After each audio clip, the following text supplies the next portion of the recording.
Muito bem, vamos iniciar a nossa próxima aula para falar de República Brasileira, as muitas repúblicas do Brasil. Vamos falar da República Velha, fazer um panorama geral para depois a gente dividir ela em duas e ter mais duas aulas. Essa é a segunda de 4 aulas sobre a República. Vamos nessa.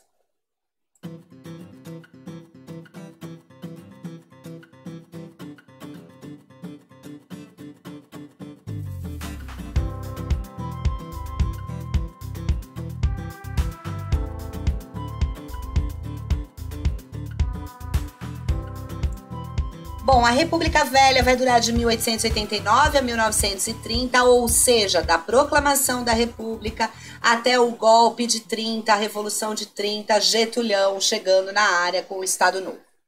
A primeira república vai ser a República da Espada, que vai durar de 1889 a 1894, com 2 presidentes militares, Deodoro e Floriano Peixoto, tá? Vai ser o período de transição entre a monarquia para a república, ok? Também teremos o encilhamento, já falo um pouquinho, e a Constituição de 1891, que acaba com o voto censitário, prega a laicidade e a federalização. Vamos por partes, a la Jack Stripador. Primeiro a gente tem Deodoro, que foi o líder do golpe, vai ser o presidente, vai colocar uma política de encilhamento. Eu vou explicar isso melhor no vídeo de República da Espada, tá? Mas encilhamento era uma política econômica para que o Brasil avançasse, se industrializasse, melhorasse economicamente. Deu ruim. Entra o seu vice, Floriano Peixoto, né? Deodoro renuncia e Floriano Peixoto vai ser chamado de Marechal de Ferro, e tem tudo a ver com a República da Espada, com esse primeiro período, porque ele realmente vai arcar com as revoltas que vão ser inúmeras, de uma forma, com uma força implacável, tá? É um Estado muito violento. É um período de transição, então as coisas ainda estão se equilibrando entre sair da monarquia e as pessoas entenderem que não estão mais numa monarquia, estão numa república. Então os problemas econômicos que surgirem, muitas vezes a população vai culpar ser uma república e vai querer a monarquia de volta, a proteção do Dom Pedro e assim por diante. Muito bem, a Constituição de 1891, nós também vamos falar pormenorizado dela na aula de República da Espada. É a primeira Constituição que o Brasil vai ter entre trocentas, né? A gente teve muita Constituição, mas é uma Constituição que vai acabar com o voto censitário e vai dar direito de voto a qualquer homem alfabetizado. Ó, que bonito, acima de 21 anos. Homem, tá? Homem, homem mesmo, não é homem de humanidade. É homem que não é mulher, por exemplo, né? E também a gente só vai ter direito a voto com o titio Getúlio, tá bom? Mas muito por causa dos movimentos sufragistas. Tá aí uma palavra para vocês, sufrágio é voto, tá? Então é tão bonito falar as mulheres sufragistas, as mulheres que queriam votar, gente. Era isso que elas queriam. O movimento feminino começa assim, querer votar. Além do voto só ser acima de 21 anos, homem alfabetizado, militares e religiosos não votavam, tá bom? Porque militar tinha um certo poder, eles já tinham causado uma algazarra ali com as revoltas, né? E religiosos não tinham poder porque eram muito ligados ainda à igreja. A gente está querendo aqui um Estado laico, tá? E federativa, que é o ponto mais importante, que era mais pedido pelos republicanos. Cada estado tem suas próprias leis, o Brasil é de uma diversidade imensa, então precisa disso. Não está entendendo essas revoltas? Você precisa ver Crise do Segundo Reinado, vou deixar o card aqui. Não está entendendo porque a gente nem falou da proclamação? Porque a gente já deu uma aula de proclamação. Falei, essa é a segunda de 4, tá bom? Deixo o card de proclamação da República aqui para vocês também.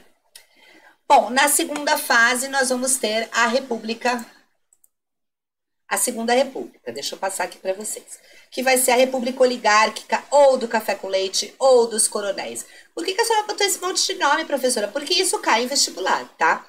Então vocês podem estar vendo lá, Segunda República, aconteceu isso, isso, isso, isso. A República dos Coronéis, aconteceu isso, isso, isso. A República Café com Leite, todos os nomes se referem à Segunda República ou República Oligárquica, que é mais um nome.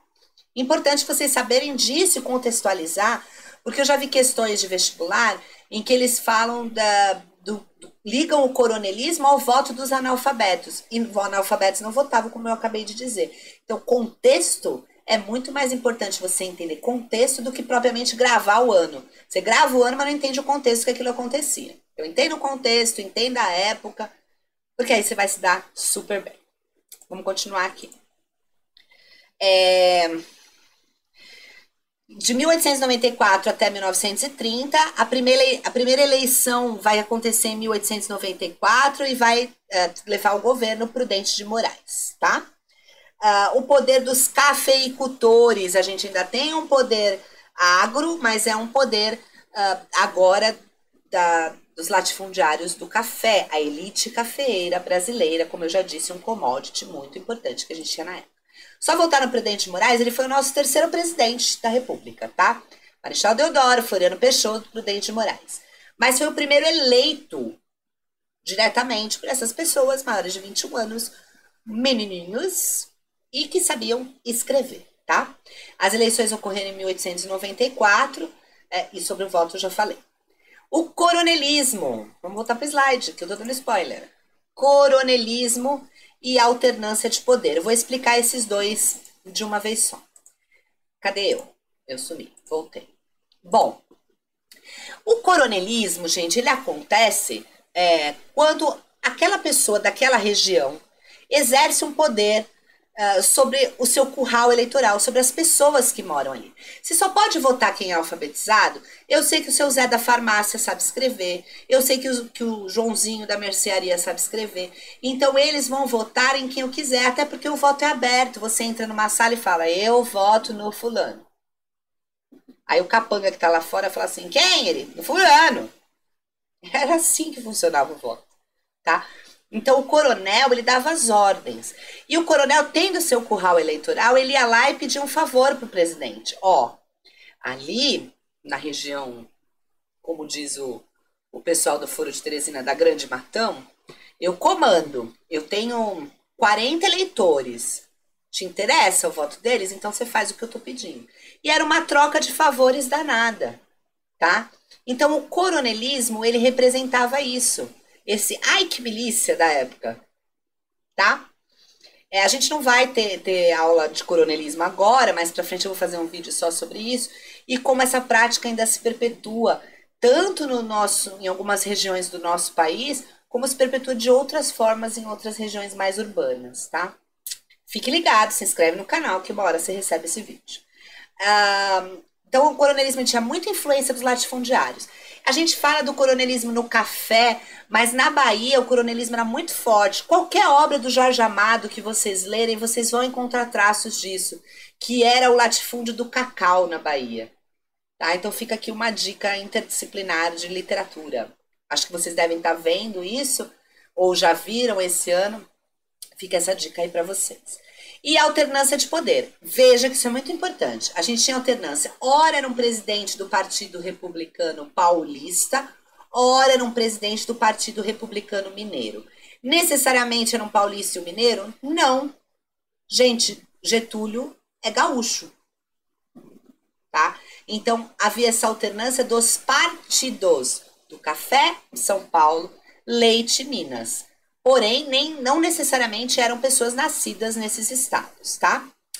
Nos anos 20, a gente vai ter a crise do café, sendo o ano de 29 o ápice dessa crise, vai afetar a economia de forma muito grande, porque os Estados Unidos deixam de comprar do Brasil, tá? O que vai ajudar no golpe de 30, através de uma aliança liberal, que vai levar Getúlio ao poder e ao golpe de 30, tá? Nos anos 20, há o movimento tenentista, jovens militares com ideias democráticas, que eram contra a República do Café com Leite e do voto de Cabresto, e a gente também vai começar a ter os movimentos operários. Tentar fazer um apanhado geral aí disso que eu falei. Bom, crise de 29, quebra total, ninguém comprava mais café, Estados Unidos estava ferrado, como é que ele vai comprar alguma coisa se ele não está conseguindo nem ficar em pé, tá? O que vai acontecer com isso? A gente vai ter queimas de safras de café para beneficiar os cafeicultores. Vamos falar disso na próxima aula, no próximo vídeo. Importante também a gente falar do movimento tenentista de novo, os militares jovens aí tomam consciência de algumas algumas normas que acontecem em outras repúblicas e acham um absurdo a forma como a eleição é feita no Brasil, esse cabresto dos coronéis, e vão lutar contra isso, tá? E o movimento operário, já que tá ruim, dá para piorar. O movimento operário chega no Brasil, principalmente as ideias anarquistas primeiro, com os italianos, que começam a ver que eles estão sendo explorados. Demorou, né, meu querido? Eles começam a ver grande exploração, vai começar a vir indústrias, alguma forma de indústria para o Brasil, e essas pessoas trabalhando lá começam também a ter contato com doutrinas do século XIX, uma aula que a gente já teve, vou deixar o card, e começam a se movimentar, mobilizar, formar sindicatos e querer lutar por seus direitos, tá bom? Muito bem. Próximo vídeo, República da Espada. Espero vocês. Curte, compartilha se gostou muito, ativa sininho, dá joinha e comenta. Eu preciso responder as dúvidas de vocês. Comentem. Estou aqui para isso. Beijo, até a próxima.